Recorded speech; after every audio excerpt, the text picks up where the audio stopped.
Bonjour à tous et bienvenue dans ce nouvel épisode de Regard Connecté. Aujourd'hui, je vous emmène dans le Tarn, à Castres, où se tenait fin septembre l'événement incontournable des professionnels du numérique en santé, l'Université d'été de la e-santé. C'était une première pour ma part et ces 2 jours de conférences et d'échanges étaient en tout point passionnants et vraiment enrichissants.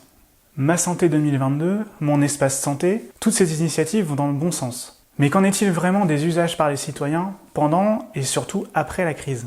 Nous en parlons aujourd'hui avec Marie-Laure Saillard, CEO de la plateforme de téléconsultation MedDocteur. Cette consultation en visioconférence, à distance, avait mauvaise presse avant la pandémie. Où en est-on vraiment aujourd'hui ?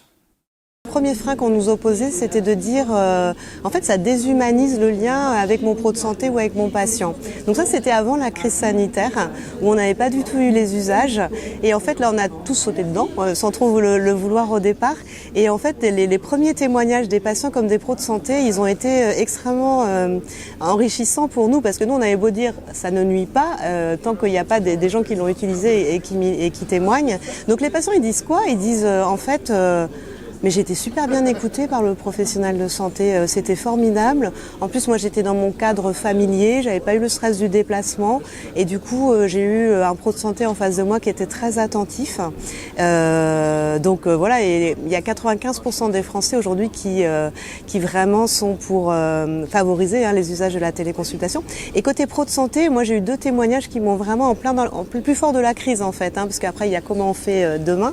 Au plus fort de la crise, j'ai un gynéco qui me dit en fait depuis que j'ai pratiqué avec mes patientes la téléconsultation, je me suis rendu compte que dans mon cabinet c'était très médical, pas peu d'accompagnement, peu d'écoute, que mes patientes par ailleurs n'osaient pas me poser de certaines questions et du coup ça a revu complètement la pratique puisque là du coup les gynécos, en tout cas il y en avait plusieurs qui m'ont témoigné ce fait-là, c'est que du coup la relation avec la patiente était très différente, y compris dans leur pratique du coup en présentiel. Donc c'est là qu'on voit que la relation digitale a aussi permis de remettre en question les pratiques même sur le présentiel et ça j'avais trouvé super intéressant.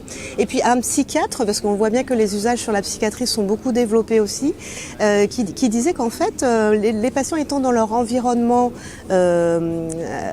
familier, spontanément n'attaquaient pas forcément les sujets de la même manière que quand ils se déplaçaient en cabinet et c'était vraiment une source d'interrogation notamment pour un des psychiatres qui travaille avec nous depuis longtemps, que même sur des patients qu'il connaît très très bien finalement la relation avait évolué de par justement cette alternance entre le présentiel et le distanciel. Et donc bien évidemment que l'un l'autre s'enrichissent, c'est juste une évidence, mais du coup ces retours de pratique un peu comme ça en plein pendant la crise ont fait que on a plus cet a priori de principe de dire ça déshumanise. Et c'est un peu comme tout dans la vie, c'est les bons usages aux bons endroits. Il y a des moments, le présentiel est juste absolument incontournable.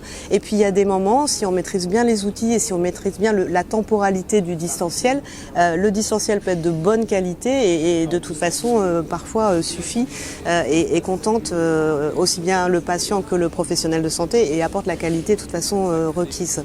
Donc ça c'est extrêmement important et je crois que de ce point de vue-là, on a beaucoup tous évolué avec ce qu'on a vécu depuis 18 mois. Alors bien évidemment, tout ça doit être laissé à la main du professionnel de santé, dans le cadre du parcours de santé et de la relation patient-pro de santé, parce que en tant que patient, évidemment, on a parfois, on en discutait récemment avec des patients, là, on a parfois envie de privilégier le côté pratique. Et donc c'est bien aux professionnels de santé de qualifier si la relation doit être faite dans un cadre de présentiel, dans un cadre de distanciel et quelles sont les modalités de ça. Donc ça c'est vraiment pour moi extrêmement important, c'est que si on veut bénéficier de tout ce qu'on a évoqué là comme apport de cette alternance présentielle-distancielle, il faut, l'une des conditions c'est que ça reste à la main du professionnel de santé, c'est lui qui doit piloter l'outil qui mobilise dans la relation avec son patient et ça c'est juste évident. On parle depuis des années de la démocratisation de la e-santé que les politiques et les industriels appellent de leur vœu. Pourtant, nous n'y sommes toujours pas. Et si la crise a pu débloquer certains usages, souvent à marche forcée, le chemin est encore long. Marie-Laure Saillard nous donne quelques pistes pour accélérer. Pour que ça diffuse plus largement, il faut aller chercher les patients, aller chercher les pros de santé. La question de la formation initiale et de la formation continue des pros de santé, elle est clé pour nous, parce que c'est avec eux qu'on va déployer les usages. C'est juste une évidence. C'est pas à nous, opérateurs industriels, de définir comme ça, de manière abstraite, les bons cas d'usage. Et donc tant que le numérique ne sera pas complètement intégré à la formation des pros de santé, cette dynamique-là, elle va prendre du temps. C'est juste absolument normal.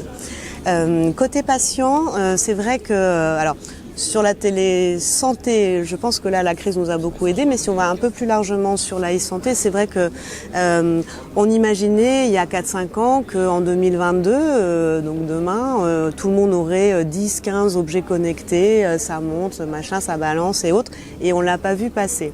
Alors, il y a beaucoup d'éléments d'explication pour ça. Je pense pas qu'on soit une nation de non-technophiles, mais il y a quand même beaucoup de sujets autour des données, du consentement, sur lesquels en France on n'a pas une très grande maturité.